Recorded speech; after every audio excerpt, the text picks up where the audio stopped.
Welcome back, T Squad, to my Love and Marriage Huntsville Season 8, Episode 6 review. Let's get right into it, because, baby, I got a lot to say. So, the episode starts off where we left off last week with Boren, Eeyore, Tisha, and Ken at the dining table, having dinner, talking about their relationship and when she's going to get a divorce. And Tisha says that her ex wasn't the way he was at the end of their relationship, how he was in the beginning. Basically saying in the beginning, everything was all good. He was, a good person, treated her well, whatever. But towards the end, he switched up on her. She said that he dropped the ball when her parents passed away and he really wasn't there for her. Ken assures her that he's there for the long haul, but it's always in the back of his head that she's not going to get a divorce. And I mean, I would be thinking the same thing dealing with somebody who's been separated from their husband for 5 years. Like, what are y'all waiting on? Is it financial reasons? Because if so, say that.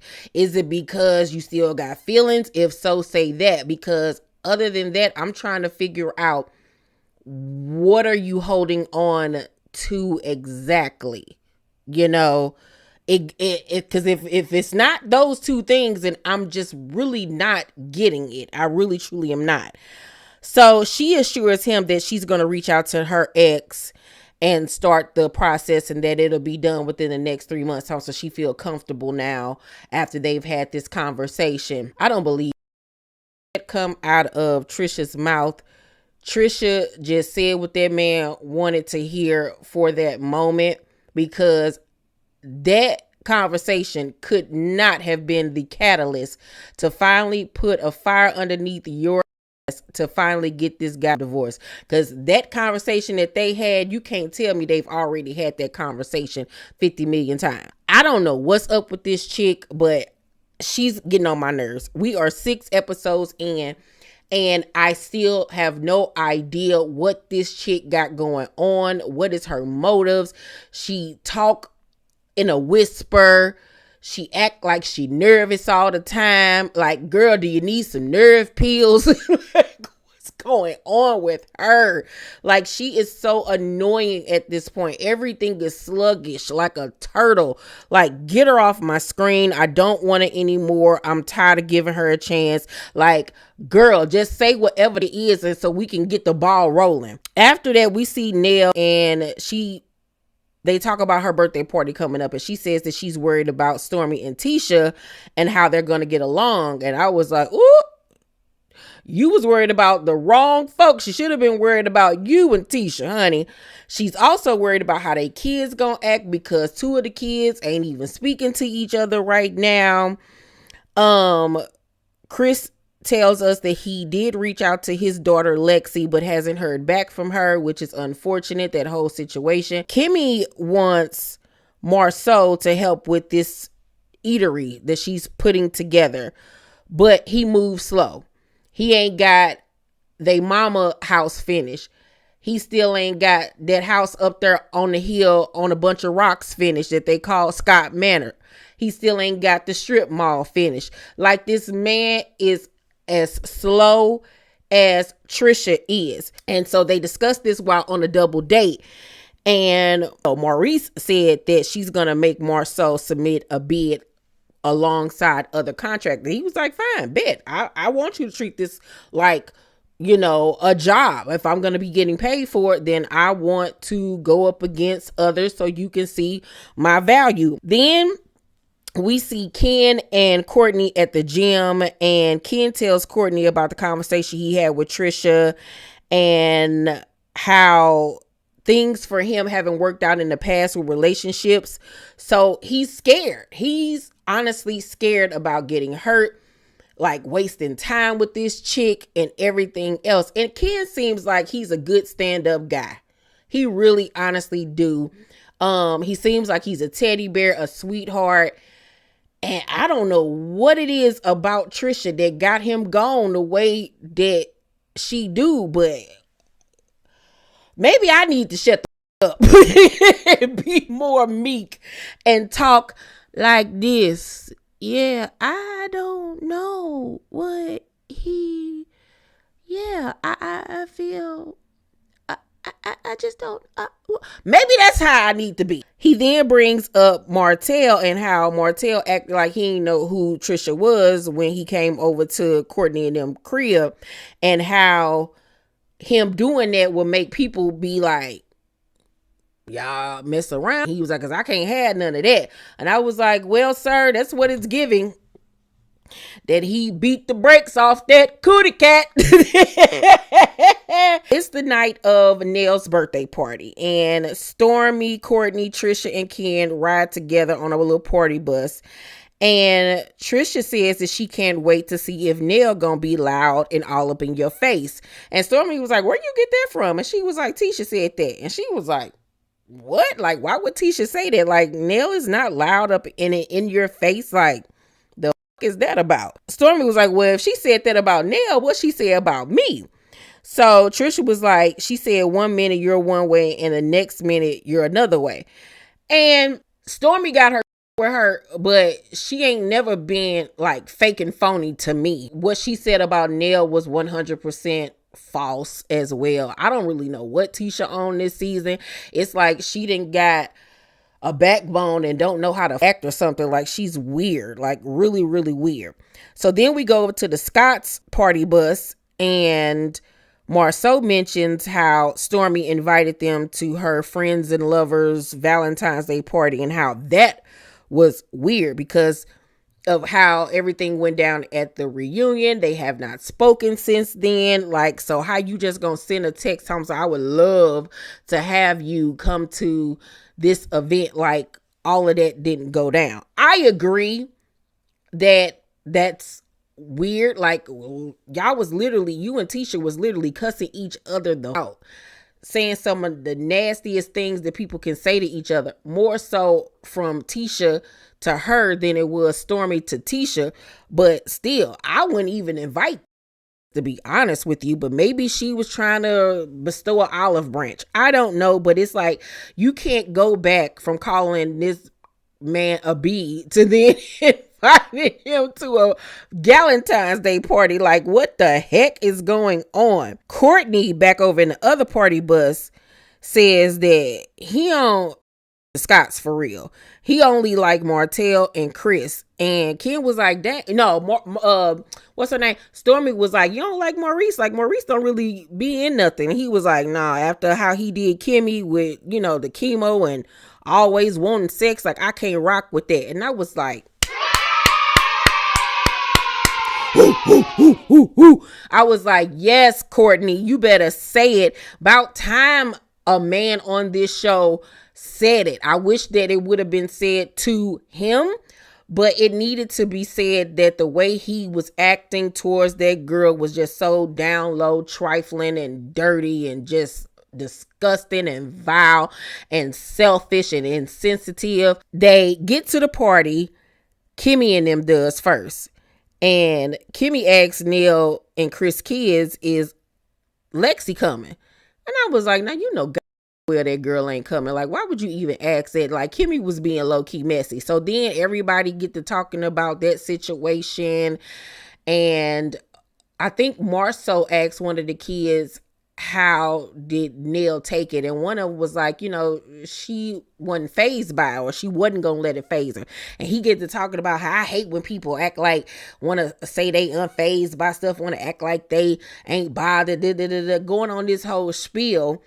And like, the daughter was checking him like, so what you want her to do? If she know her truth, what is there to get all riled up about? Like, there's really nothing that she can do but tell her side of the story and keep it moving. Then Mel arrives.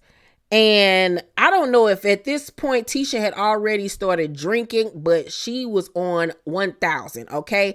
Mel come in looking like she the fourth member of Total. Oh, baby, can't you see what you did to me? I love a meant to be.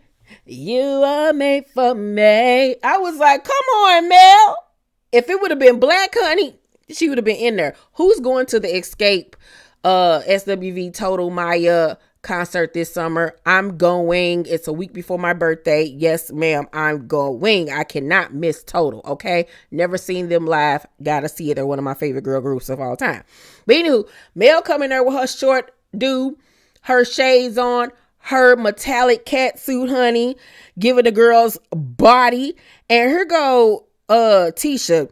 Girl, take them glasses off. And Mel looked at her like, who are you talking to? Am I missing something? Like, did we become friends again? Like, the fuck? Like, we cool, but ain't that cool. Like, what you policing my outfit for? Like, can you back up? Tisha was like, grabbing her arm, Thompson. You said Marceau said something that you didn't appreciate, and she was like, yeah, and I'll address that at another time. This is not the time nor the place. Like, she was just doing team too much. So it was giving me she'd already started drinking, and it's also giving me that she needed liquid courage because this was going to be the first time she was around Stormy, and that she had to, get some liquor in her system to be able to get ride it, and bite it, which says a lot about Tisha talk a big game, but she ain't really gonna back it up for real. Tisha, as the girls are sitting down in a little section, was like, how Nell this late to her own party? And Mel was like, cause it's her party. And even Kimmy was like, she gotta make a grand entrance. Like, calm down. Like, what is wrong with you? Tisha drinking. And Nell finally arrives to her party. And she makes her entrance. She come in dancing on her and everything. She looked real cute. Liked her little half up, half down. And we find out that this is her second birthday party that she's ever had. She had one when she was 40, and this is her second. I was like, oh my God. You've only had 2 birthday parties your whole life? That is so sad. Like, I treat my birthdays every year like a national holiday. Like, you gonna get this birthday, goddamn it.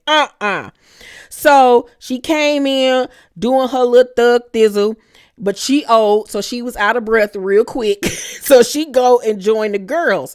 And Mel was like, I told her, who told you you could turn 20? Bigging up her home girl. And Tisha was like, you look like you could be about 30. Shaded her. And it was like, that was so unnecessary. And it was like, what did Nell do to you? Like, why are you coming for her jugular? Like, what is going on? Now, I know last season they had a little static with each other over her not acting like she had a daycare or whatever, like Miss Nell didn't have a daycare and like she didn't know what she had going on or whatever. But that was nothing for her to be coming at Miss Nell the way that she was. It was so coming out of left field. Then Kimmy asked Trisha, is she married? And she was like, I am. Is it hot in here? Oh my God.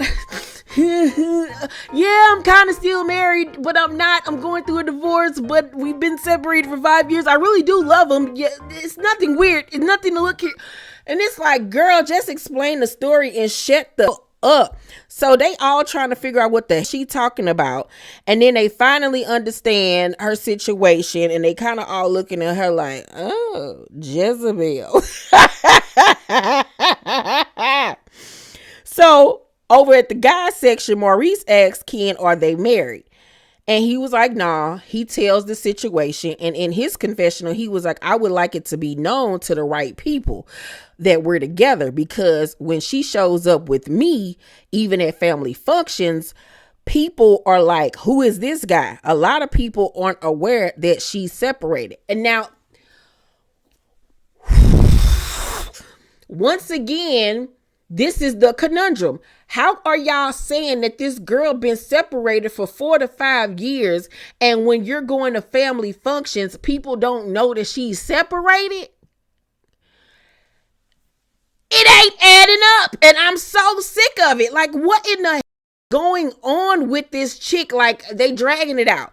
It's pissing me off because nothing is connecting. Nothing is making sense. Huh? How do people not know that she's separated after 4 to 5 years? Do she only see her family every 4 to 5 years? Because I'm so confused. It is so irritating at this point.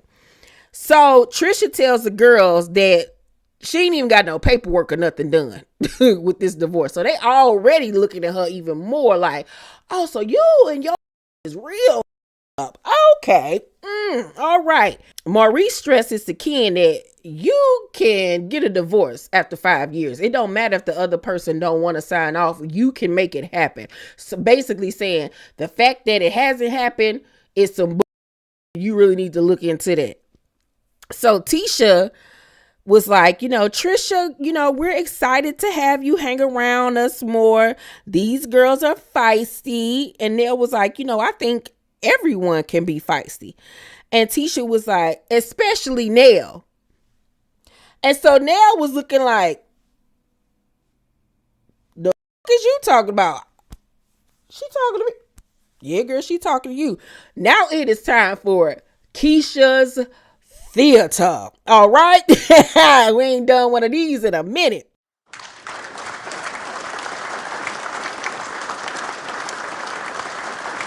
Why would you say that? Huh? Well, I'm not understanding. Why would you say that, Tisha? Because you're feisty. I mean, aren't you feisty? You're feisty to me. Are she feisty to y'all? You don't think you're feisty? No, I don't. Do y'all think I'm feisty? I don't think I'm feisty. Yeah. Marcel, you think I'm feisty? Because I don't think I'm feisty. I mean, that's feisty what you're doing right now, girl. I don't mess with nobody, Tisha. I haven't done anything to you. So I'm just not really understanding where this energy is coming from. Linnell and Melody, I'm just start calling y'all that because y'all names too similar. Meanwhile, Mel.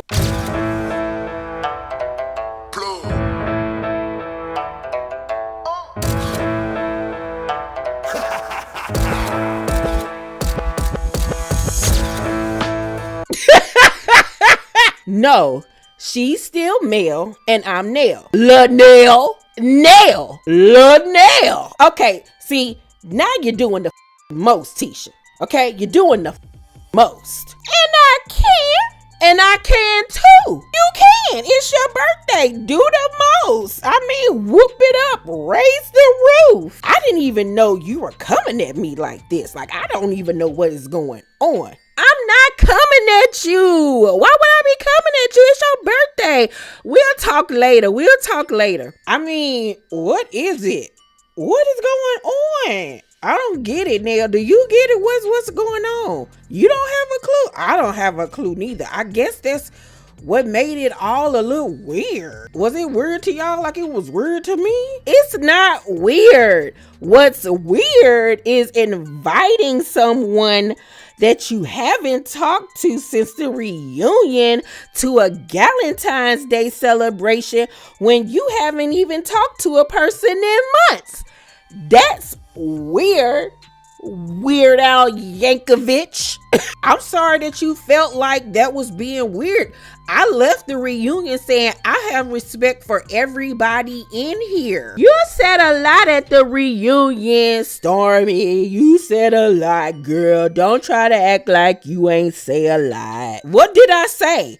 What did I say at the reunion? You said go pop some pills. I want to know what you meant by go pop some pills. Tell me what you meant. Since you want to pop that big with your mouth, tell me what you meant right now. What you mean by go pop some pills, Tisha? What you mean? Huh? What did you mean? You heard what I said. And scene. T-Squad, if you want to see the full, unedited, uncut, ad-free, filter-free version of this video, join me on my Patreon, Color Me Pink Uncut. This video actually is 24 minutes and 41 seconds over on Patreon. You get all the cussing, you get the sound effects and everything else. It's lit over there on Patreon, so join me right now. The link is down below in the description box. Yo, I don't know what Tisha was on, but she was on 1 million. Okay. She was doing absolutely too much. Okay. I don't know what her issue is with Miss Nell. It was uncalled for. That was her party. If you got an issue with her, why did you even come with that energy? You could have stayed at home. You didn't put no effort into your look or your hair, so you really could have stayed at home. Like, her energy was just off from the beginning, and I really feel like it was because she was seeing Stormy for the first time. And she was probably scared. But trying to, act like she tough, because we have never seen Tisha get drunk and act the fool like that. Even Kimmy was looking at her like, what in the hell is going on? Okay. And as you saw in the sneak peek for next week, she gonna get in trouble by her daddy. He gonna cuss her out for acting a fool. Yeah, I didn't like the way Tisha was acting at all. It was embarrassing. It was uncalled for, and it was just tasteless and tacky. Her hair and her outfit. But yeah, it was a good episode. I don't understand how Nell didn't tell her to get out. As soon as she started acting shady by saying I look like I'm 30, which is honestly a compliment, but she was being shady, I would have told her to get the up out of here looking like the scarecrow. Girl, you can't talk about nobody looks. Nobody. Okay? When Miss Nell was giving you a run for your money and she's triple your age. I'm going to give this week's episode of Love and Marriage Huntsville a B+. It was a good episode. Yeah. Y'all let me know what y'all thought about it down below in the comment section. Make sure to thumbs up this video, like and subscribe, and hit that notification bell button. I love you guys, and I'll see you on the next video. Peace.